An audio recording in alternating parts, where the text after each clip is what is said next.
नमस्कार, ये काउंटडाउन देख रहे हैं आप। सिर्फ 1 घंटा और 50 मिनट बचे हैं और इसके बाद धरती पर कुछ बहुत बड़ा होने वाला है। कुछ ऐसा जो अगले साल चांद तक आम इंसानों की उड़ान तय कर देगा। इस काउंटर को ध्यान से देखिए। अगले 1 घंटे और चंद मिनटों बाद कुछ ऐसा होने वाला है जिसे लेकर नासा के बड़े बड़े स्पेस साइंटिस्ट टेंशन लेकर बैठे हैं। अब से कुछ मिनट बाद नासा के मून मिशन का फाइनल रिजल्ट आएगा, पर मुश्किल यह है कि यह 100 मिनट नासा के लिए सबसे डिफिकल्ट होने वाले हैं। इसीलिए अब देखिए, अब से 1 घंटे और कुछ मिनटों बाद क्या होगा आज।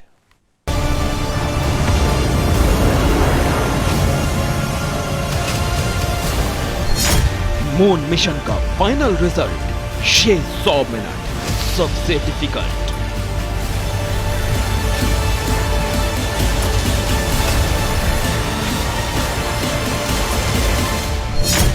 सफल होगा थर्ड ट्रायल या बंद होगी नासा की moon file.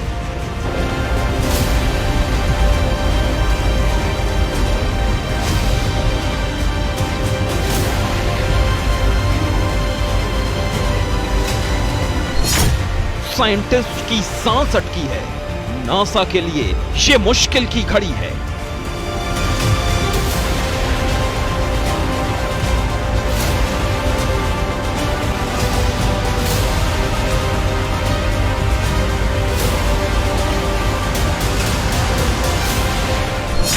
Moon mission pass या फेल, 100 मिनट में unveil. 3, 2, 1, boosters ignition, and lift off. NASA का मिशन आर्टेमिस 1, आखिरी 100 मिनट का रण।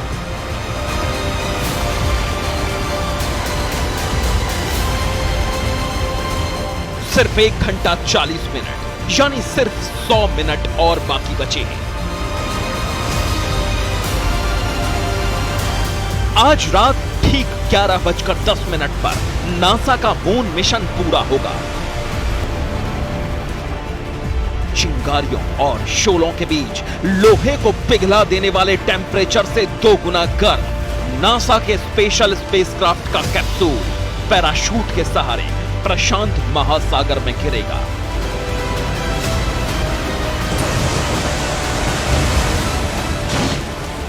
सिर्फ 1 घंटा और कुछ मिनट, इसके बाद तय हो जाएगा कि आम इंसान भी एरोप्लेन की तरह स्पेसक्राफ्ट का टिकट लेकर चांद तक जा पाएंगे या नहीं।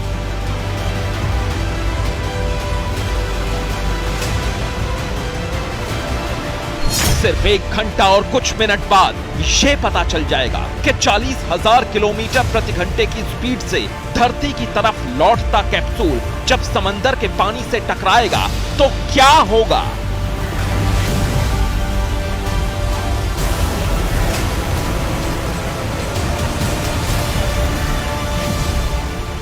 सिर्फ 1 घंटा और कुछ मिनट बाद यह भी पता चल जाएगा कि पिघले लोहे से 2 गुना गर्म कैप्सूल में बैठे इंसान सुरक्षित तरीके से धरती पर वापस लौट पाएंगे या नहीं।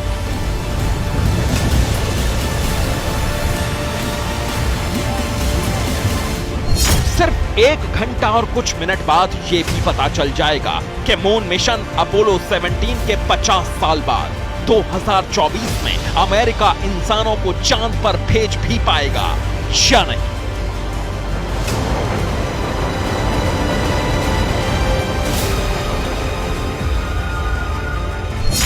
अमेरिकी स्पेस एजेंसी नासा का मून मिशन आर्टेमिस 1 बस कुछ देर में पूरा होने वाला है। आज रात 11:10 पर ओरियन 1 स्पेसक्राफ्ट का कैप्सूल धरती पर वापस लौट आएगा। मैक्सिको के ग्वाडालूप द्वीप के पास प्रशांत महासागर में इसकी लैंडिंग होगी।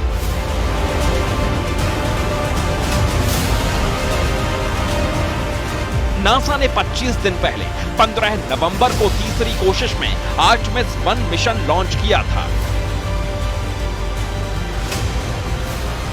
तारीख थी 16 नवंबर 2022। जगह कैनेडी स्पेस सेंटर, फ्लोरिडा। 32 मंजिल के बराबर ऊंचाई वाले स्पेस लॉन्चिंग सिस्टम यानी SLS रॉकेट के लॉन्च का काउंटडाउन शुरू हुआ। 3, 2, 1, Boosters ignition. जब आग उगलते रॉकेट ने उड़ान भरी तो सिर्फ 1 सेकंड बाद इसकी रफ्तार थी 180 किलोमीटर प्रति घंटा और ये रॉकेट जैसे जैसे ऊंचा उड़ा इसकी रफ्तार बढ़ती चली गई। Vehicle at 128 miles per hour. 16 नवंबर को केनेडी स्पेस सेंटर से लॉन्च होने के 25 दिन बाद आज 11 दिसंबर को ओरियन 1 स्पेसक्राफ्ट का कैप्सूल चंद्रमा के ऑर्बिट से धरती पर वापस लौट आएगा।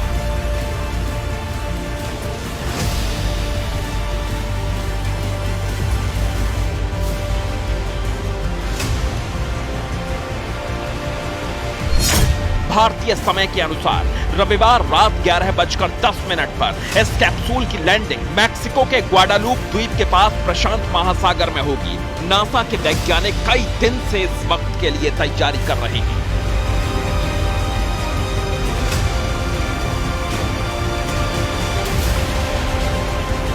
प्रशांत महासागर में समंदर के नीचे पानी में रिकवरी टीमें स्प्लैश डाउन की तैयारी में जुटी हैं।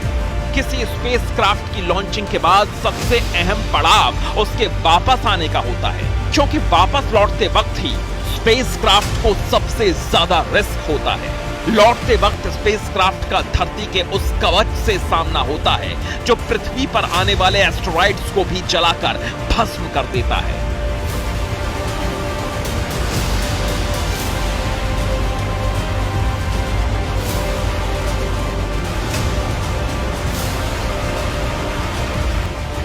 जरा सोचिए, वायुमंडल का जो घर्षण भारी भरकम पहाड़ों जैसे एस्टेरॉइड्स को टुकड़ों में तोड़कर और जलाकर खाक कर देता है, जब किसी एयरक्राफ्ट के कैप्सूल से उसका सामना होता होगा तो क्या होता होगा। इसलिए धरती से चंद्रमा की तरफ लॉन्चिंग नहीं, बल्कि चंद्रमा से धरती की तरफ लौटना सबसे मुश्किल होता है। कुछ मिनट बाद यही होने वाला है। ये स्पेसक्राफ्ट आर्टेमिस 1 पृथ्वी के वातावरण में एक वायुमंडल में एक बार एंटर होने के बाद पुनः बाहर निकल जाएगा और उसके बाद फिर दोबारा एंटर होगा। तो इससे क्या होता है कि आपको एक कहाँ निश्चित जगह पर लैंड करना है वो निर्धारित करने में आसानी हो जाती है। और दूसरा एक और इसका लाभ होता है कि जो इसके यान की जो गति है वो थोड़ी कम हो जाएगी।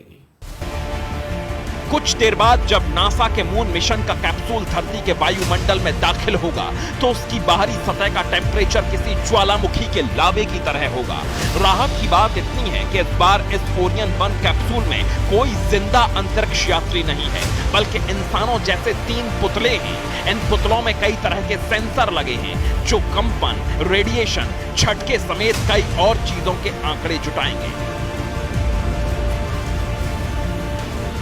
लेकिन इन पुतलों का सही सलामत धरती पर पहुंचना जरूरी है, क्योंकि 2024 में असली इंसान इसी ओरियन स्पेसक्राफ्ट में बैठकर बिल्कुल इसी तरह चंद्रमा की सतह से वापस लौटेंगे।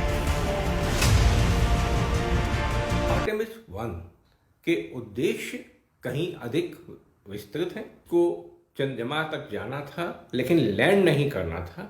चंद्रमा के चक्कर काट के और दूर से ही उसकी सतह के बारे में विस्तृत जानकारी हासिल करके, लेकिन मुख्य उद्देश्य इसका था कि वहाँ ये जो नई टेक्नोलॉजी, नया स्पेसक्राफ्ट कम से कम लागत में वहाँ पहुँच पाना और सुरक्षित है। ओरियन स्पेसक्राफ्ट चंद्रमा की ऑर्बिट से धरती पर आते वक्त 3 हिस्सों में बंट जाएगा।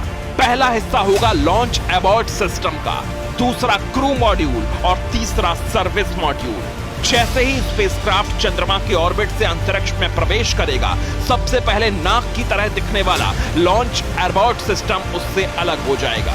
इसके बाद ओरियन धरती के वातावरण के पास पहुंचेगा तो क्रू मॉड्यूल से सर्विस मॉड्यूल अलग होगा। सर्विस मॉड्यूल ही स्पेसक्राफ्ट का मेन इंजन होता है।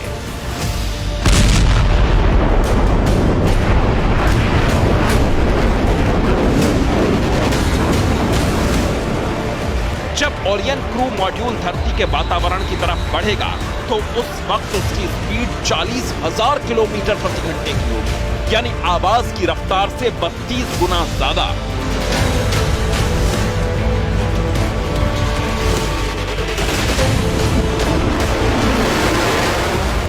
वक्त उसकी बाहरी सतह का तापमान होगा 2760 डिग्री सेल्सियस। लोहा सिर्फ 1200 डिग्री सेल्सियस में पिघल जाता है, यानी इतनी गर्मी जो लोहे के पिघलाने वाले टेम्परेचर से भी दोगुनी है।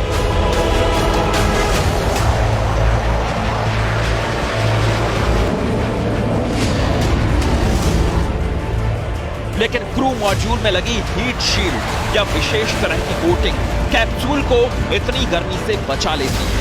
अब जब सिर्फ कुछ मिनट बाद ओरियन 1 स्पेसक्राफ्ट धरती के वायुमंडल में दाखिल होने ही वाला है, तब नासा के वैज्ञानिकों में इसी बात को लेकर सबसे ज्यादा चिंता है कि ओरियन धरती के वातावरण में दोबारा प्रवेश करेगा तो इसमें लगी हीट शील्ड बेहद ऊंचे तापमान को अच्छी तरह झेल भी पाएगी या नहीं।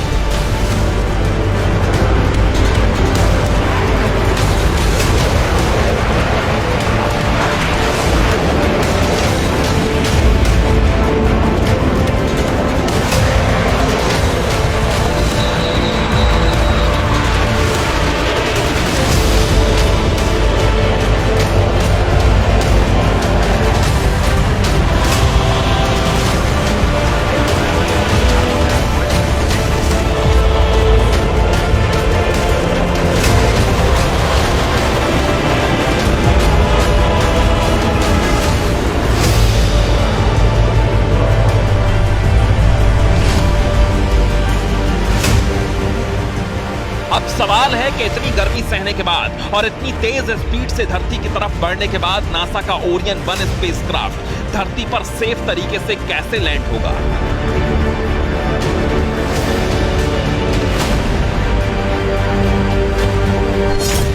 धरती के वातावरण में आते ही क्रू मॉड्यूल की स्पीड कम होकर 483 किलोमीटर प्रति घंटे हो जाएगी।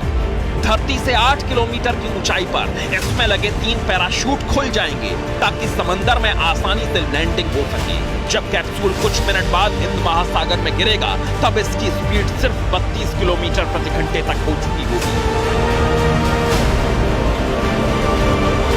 स्पेसक्राफ्ट को धरती पर वापस लाने की इस टेक्निक को स्प्लैश डाउन कहते हैं। प्रशांत महासागर में इस वक्त इसी स्प्लैश डाउन की तैयारी चल रही है।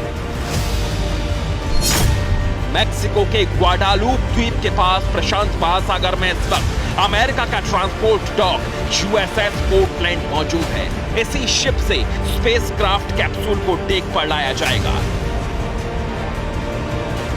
ये स्प्लैश डाउन कितना रिस्की है ये तो आपने समझ लिया।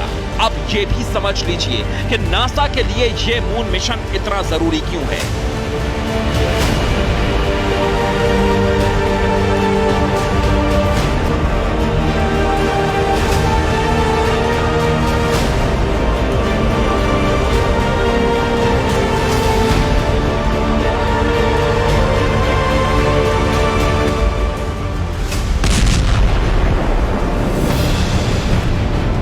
दरअसल अमेरिका 53 साल बाद एक बार फिर आर्टेमिस मिशन के जरिए इंसानों को चांद पर भेजने की तैयारी कर रहा है।